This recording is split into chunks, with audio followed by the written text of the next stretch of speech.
Hello everyone, welcome to Victoria Quine. My name's Tori and today's episode is going to be on owning a horse on a budget. If you are in school or simply on a tighter budget and feel like owning horses is often like this, keep watching for some helpful tips and cost-effective ways on horse ownership. So unless you've owned the land that your horse lives on, boarding is going to be one of your most expensive costs of owning a horse. When looking at boarding options, I always start with my list of must-haves. This may include an arena, included hay, pasture, stall, close proximity, etc. If you have time, choosing a self-care or partial care boarding option may be best for you. The reason why this is often cheaper is you are responsible for the majority of your horse's care. Pasture board may also be a great option for you. If you are bold enough to even contact local individuals who own land, lots of people wouldn't mind having a horse in their backyard. I will also include in this video a link to just more options when it comes to boarding, what to look for in a boarding facility in one of my next videos. So if you're interested on just the benefits of boarding and what kind of situation might work best for you, just hop over onto that link and we'll get you started onto that video. So my next tip is trading work for boarding costs. So I always ask if I can help out around the barn, and if there's any chores, if I can do stalls, if I can do morning feedings, turning out horses, whatever the barn might need to help with some of my boarding costs. Most barns do have this option, especially your bigger barns that need a little extra help. So I always ask, and depending on their situation, they might need someone to feed on the weekends or a certain day of the week. And once you build a relationship with them, lots of places are happy to have you help. My next tip is taking group lessons instead of private lessons. So yes, it's really nice to have the individual care, but you can cut off a lot of expenses by just taking a group lesson with some friends. There's also a lot of benefit of this because you can learn from other people at different stages of their riding careers, and it can be a lot of fun. It can be a bonding experience with you and other people at the barn, as well as, of course, saving you some extra money. Another thing you can do is observe people's lessons. So if you're at a barn or a facility, just ask if you can just sit and watch, or choose a time to ride during their lesson and kind of just mimic what they're doing. And try not to make that look too obvious, but you can definitely find a way to watch and observe other people and learn from those experiences rather than having to pay it all out of pocket. This tip has to do with horse care and feet. So if you can, try to go barefoot. So what this means is that your horse if you can, consult your farrier, ask if your horse can go without any shoes on.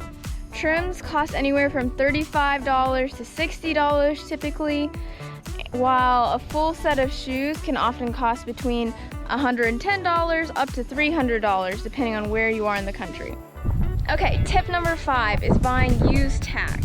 So instead of buying all your tack new, which I know is very tempting, there's lots of places to find great tack and sometimes more expensive tack than you could afford new at a used price. So a great place to check is local horse auctions, tack auctions.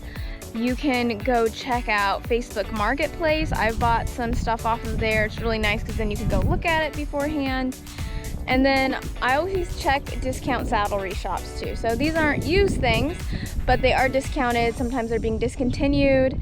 And one of my favorite places to check is Chick's Saddlery, which I will link that in the description below. So if you're interested in shopping at Chick's, I definitely recommend it. It's my favorite. Even when I'm not really looking for anything, I love scouring through Chick's. So if you haven't been there yet, check that out.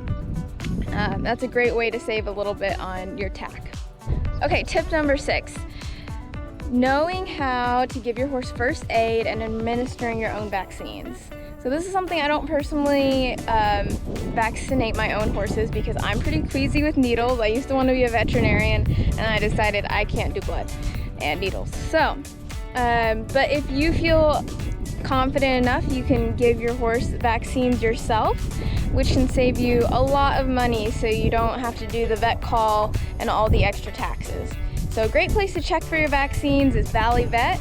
I'll also put that link in the description, so if you want to check that out. They also have like dewormer, fancy shampoo, you know, a lot of stuff at discounted prices. So it's a great place to look. Moving on. Okay, so my next tip is splitting farrier and vet call fees. So if there's multiple people at the barn getting their horseshoe, try to get in on that rather than setting up your own appointment.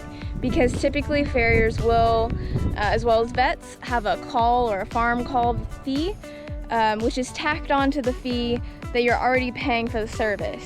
So if there's enough horses, you can either split the fee or the fee is waived. So like I think my vet used to charge like $20 extra just to come for the call fee for his gas if it was just me. So definitely save yourself a bit of money by hopping on with other people when they're getting their vaccines or they're getting their spring shots or whatever. And you can save yourself some dollars. Okay, so my next tip is buying your hay in the summer. So if you are having to buy your own hay, hay is so much more expensive in the winter time to buy. So stock up early when people aren't looking and prices aren't skyrocketed through the ceilings, because you will save yourself so much money.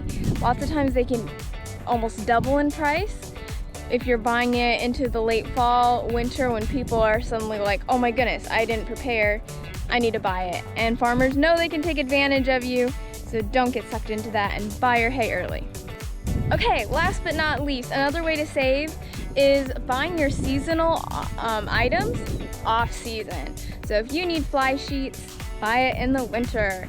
If you need a winter blanket, buy it in the springtime or the summer, because that's when no one's looking. It's kind of the same with the hay thing. Buy it when it's not a scarcity item, not when everyone needs it and the prices are going to be higher, because businesses and stores know that we need it. So just come prepared.